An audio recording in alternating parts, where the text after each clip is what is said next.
Hello my beautiful people, welcome and welcome back to my channel. This is Lynn Afros. If this is your first time to come across this channel, welcome and I hope you stay. Keep watching and keep sharing and subscribe. So today we are talking about life in the countryside, slow living. It's a fancy name for village life. Here in Africa we call it village life. So village life in Kiswahili is mshamba, and mshamba is someone who's clueless. So when you're in the village, you're going to be assumed to be clueless. And so it wouldn't appear like a wise decision to move to the village. And in some ways, I really regret moving to the countryside. At first, I was excited about this move. You see, the village provided us, my family and I, a chance to measure up in the society at a cheaper price, lead a good life on a budget, so to say. And it provides lots of opportunities to level up on a budget. And we have. And so, after sometimes you now it gets boring. You now start missing the busy life in the city, and you feel like, okay, maybe, just maybe, this is not it. This was not the decision that I was looking forward to. So some of the things that are working for me in the village is free food. You say free because you acquire the seeds once and then you plant, and you can replant if you save the seeds, and for a season you have a supply of veggies fresh from your farm, and you eat all these fancy foods that you could have spent money buying. And then of course the best one is rent free. You live rent free. Many are the times that you get to end month without a penny in your pocket, and you remember when you are in town and the landlord or the agent in Thika Road could be knocking, because that's where we lived for the longest time while in the city, Nairobi, Kenya. So you remember those times when the landlord could be literally at your door and ready with a padlock because you are late with their rent. It's end month and the rent is due, and your hustles have not gone as you wished or desired, and so you're late. And you have all this pressure in your head because you need to pay the rent. So now that is something that we're really grateful for, because now we do not care about end month anymore. In of course all these other bills you got to still pay them, like school fees and the food. Now food is cheaper, rent is free, water is free because we harvest rainwater, and we have a supply even during the dry season because we have a storage for the rainwater that can last us until the next rain season. So that is also free. And also garbage. Garbage collection is free. When you are in Nairobi, Kenya, even garbage, you pay for it. You pay for someone to come and pick your garbage. And if you're late with that, you know you're going to have inconveniences in collecting your garbage or having your garbage collected, because you cannot litter anyhow, and you do not have any piece of land that you can call your own in the city. So you need someone to come and collect it for you at a fee, of course. And sometimes all these small petty bills add up and make a month a real headache. And so that headache is not here anymore. So now we're left with bills that we can actually do away with, because you like chama, or if you're in a welfare somewhere and you want to contribute, or in a circle or in your savings, all these are things that you really do not have to. If you want, you can opt out, so it's something that you choose for yourself. But the thing that really matters the most is school fees. And with that, you the little you could have used to pay for these other things, you can now afford to take your kids to a relatively good school. And schools are not as expensive here as compared to big towns, but they're relatively good, because I feel like the school where my kids are going to right now is really the best. I want to be modest, but I feel like it's the best. So you can still afford quality education because you do not have all these other bills to worry about. So that's a plus. And then again, you now have all this freedom where you have your own space. You want to try a few home projects. You can, because you have the space. You can rear chicken, for example. It's a good venture. You can have a kitchen garden. All these manure and dirt from your house can now go to your kitchen garden, and it's going to translate into good produce for your family to enjoy a nice meal. And so these are all pluses. But then again, this life, no balance. Sometimes you feel like you have it now, this is it, because you have a few income streams that are sustaining you, so to say, but then you desire more. This that you, grass is always greener on the other side. So you left there because you feel like it wasn't enough, but now you're here and you feel like the people in the city are having it. You even want to go to maandamano, and if you had been in town, this is me speaking for myself, so I have all these thoughts that if I was in the city, I could even have gone to maandamano, when I know pretty well that even if I was in the city, I couldn't have gotten. But now this wishful thinking comes to you even when you know these are things that you really didn't enjoy doing, not because you do not want to stand up for your rights like the rest of the Kenyans, but because you do not have it in you. You do not have this kind of personality. And so the thing is, when as an introvert, I am an introvert, just to put it out there, as an introvert, I stay at home a lot. I'm a homebody. So wherever you place me, even if you take me to the best island, I'm more likely to, over time, of course, after the excitement has now died down, more likely to stay indoors. I'm a homebody any day. I love being home. You see, the way you can invite me out, and then I confirm that I'm going to come, in a few minutes to the same time, I now come up with all these excuses in my head why I shouldn't. And even if I'm all set, I will wish to just stay at home because it's too much hassle. Socializing and being around people is just a lot of pressure. If you are an introvert, I know you know this. Extroverts will not relate. And so is life. So what I'm saying is, so I know for a fact that even if I were to go back to the city, I will still just do my thing, maybe go out for a job if I have one, and come back to the house and maybe visit friends here and there once in a while, or maybe go out once in a while. But most of the time, place me area on earth and you'll find me in the house. I'm a true homebody and I love being alone. If I can say that, I know.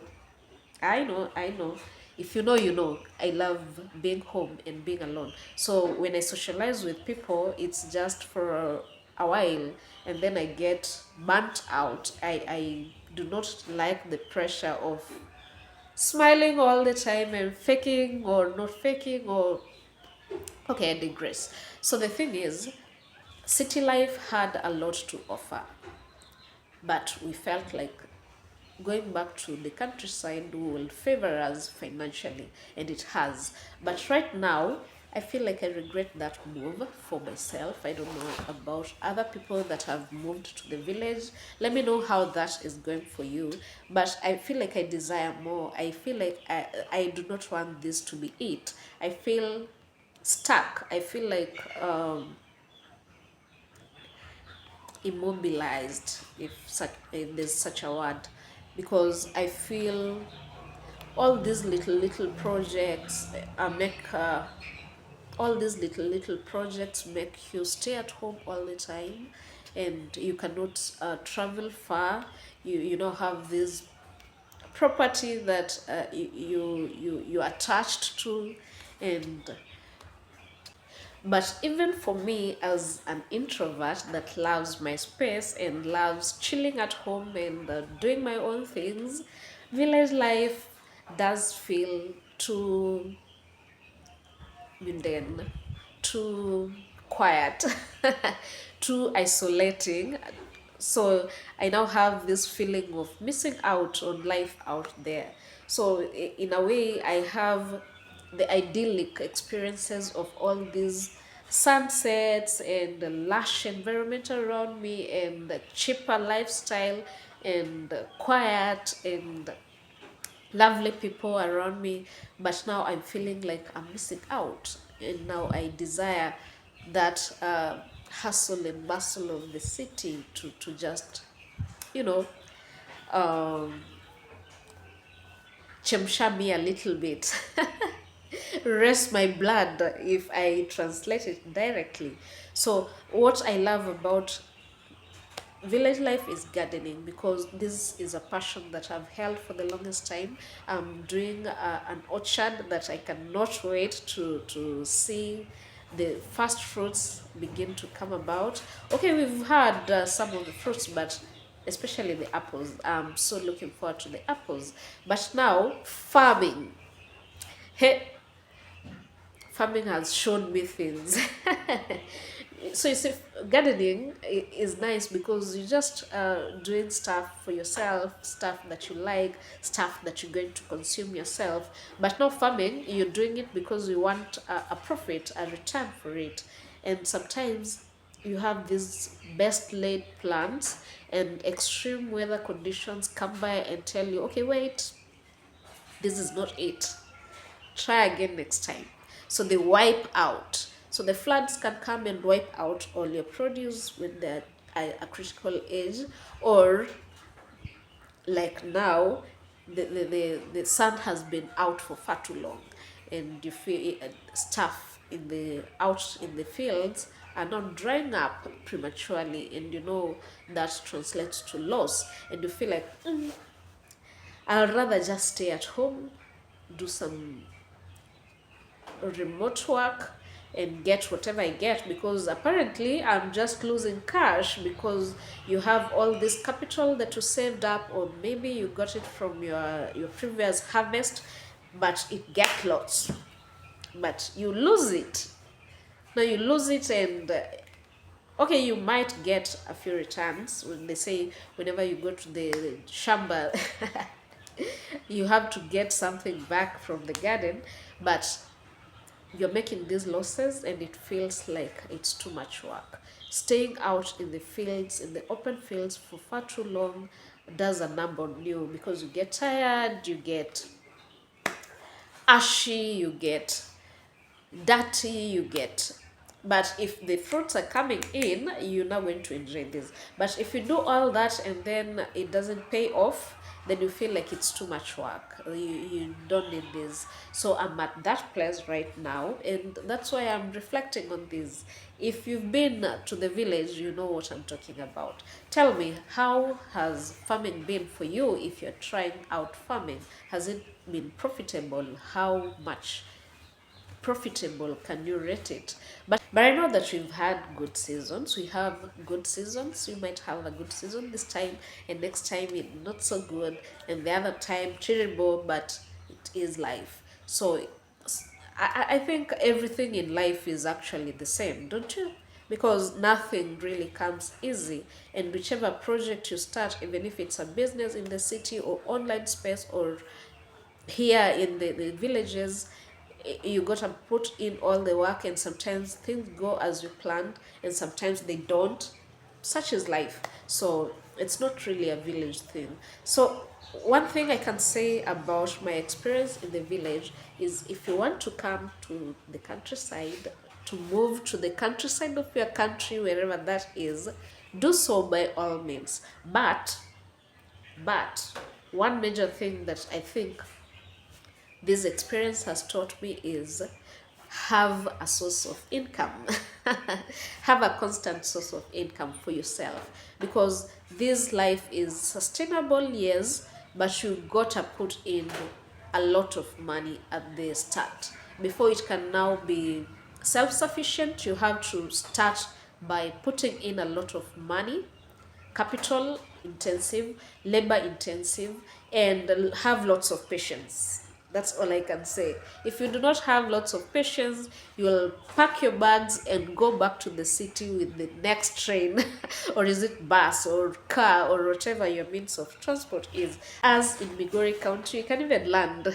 We can fly out of Migori and go back to the city and land there at the airport, if that is your fancy. So the thing is, have your money, have a source of income. Do not let go of your source of income if you can, until you've established whatever project it is you're going to do in the villages. Otherwise, this early retirement will show you things, my friend.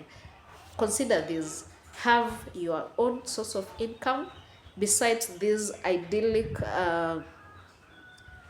fantasy about how village life is cheap. It is cheap, but you need money. Wherever you are on earth, you need money.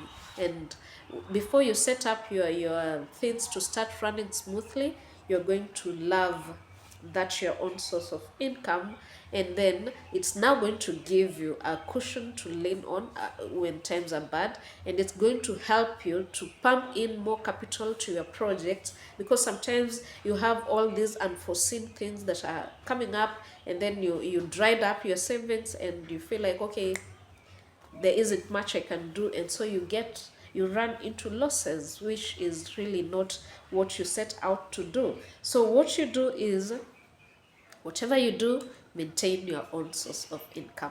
Please do. And also have a backup plan for whatever it is you're going to do in the village, because you might be coming here to do one type of project, it fails. So what next? Do you want to pack and go? You can, but of course it's good to give this a chance for as long as it can last, and then if you want, you can go. I'm at a point where it's good to never say never. I was the type of saying that, okay, now this is home, let's settle here. The kids have enough space to play around. We have all this fresh environment, no pollution, blah, blah, blah. And it was all good. But now I'm at a point where I'm reconsidering and retracing my steps and saying, okay, maybe I really do need a job. And maybe I really do need to go back out there and try my luck elsewhere. So this is a village home, and it remains a village home. And so it's home anyway, but it shouldn't really tie you down if it's not working. That's all I'm saying. If it's not working, but if it's working, it's the best. Hands down, the best. I've experienced it, and I feel like it is good when the going is good, and when the going is bad, it's still not so bad, because now you do not really have all these worries about your finances, because your finances have been cut down to like more than half, by more than half, because of all these advantages and opportunities you have. So that means you're going to have a soft landing, unlike when you're in the city and things are going haywire. Then you really have to pack. It's not a decision you have to make. The agent or landlord will make that decision for you when they close those doors. And for us that have kids, those doors being closed is our worst nightmare, because imagine this, where you out there, you coming from your hustle, and the kids are coming from school, and there's a big padlock on the door. That used to happen sometimes for us, and I know for some of you it's still happening, and for that I feel grateful, because now these doors are not going to be closed. For example, here at home, in my home, I told you I'm a homebody, and the doors are never closed, and there's it's a reduced form of anxiety, because you know home is home, and you know this is home, or whichever the position or the condition or the place on earth it is, this is home, and this is permanent for as long as God gives us grace. So that is a real weight carried off your shoulders. So come to the countryside. Let's say here, perhaps if you come, a lot of you, and then we're going to have our own little community here of returnees, returnees from the city, then it's going to be a lot better. But I feel that this is not the reality for most people. I'm just an introvert that needs to make more effort to explore all these opportunities that are around me. And for other people, weekends are still a blast because they have places to go, sites to visit, and they're making the effort. And so maybe, just maybe, I should start making an effort before I totally give up on this, because it's been working for what, 3 years now. 3 years is a lot of time. Okay. The kids that came here as babies, as little babies, are now going to school, so that's a lot of time for sure. And this is what they know as home, and it's going to stay like that forever, whether we relocate abroad or we stay here. It's going to be like that for a while. So yes, I do have regrets about moving to the village or to the countryside here in Kenya. It's a slow lifestyle. Sometimes it feels like it's headed nowhere. Like you really do not have a rush to anywhere. So it plays around with the focus, and you can feel lazy, and all this slow living thing is good when you have a good source of income. So my take home point for you that's watching and considering coming to the village or to the countryside, do not let go of your source of income. It's going to come in handy in making sure that you have the flexibility you need. If you want to move out from the village for a while, you're going to be able to do that. If you want to try out several projects at a time, you're going to be able to do that. And whichever succeeds, then you're going to now flow with it and become a village millionaire. Isn't that the vision for all of us early returnees? I know most of you millennials, I'm a millennial, most of you are going to come back to the countryside one time or another. Not all, some have already established themselves in the big cities, but for most people, this is where we're going to retire at some point. So we're just early retirees. So for you that wants to come. It's a nice experience, but keep your source of income. Thank you for watching this far. That is my perspective about village life or countryside life here in Kenya. And if you've already transitioned or retired or moved to the countryside, wherever you are on earth, let me know. How has that experience been for you? Do you live completely off grid? Do you love it still some years in? Or do you want to reconsider? Are we going back? Are we packing our bags, or are we staying here? Let me know down below in the comments. Thank you for watching. Keep subscribing, and I'll catch you in the next one. Until then, keep on the sunny side of life. Always on the sunny side of life. Bye bye.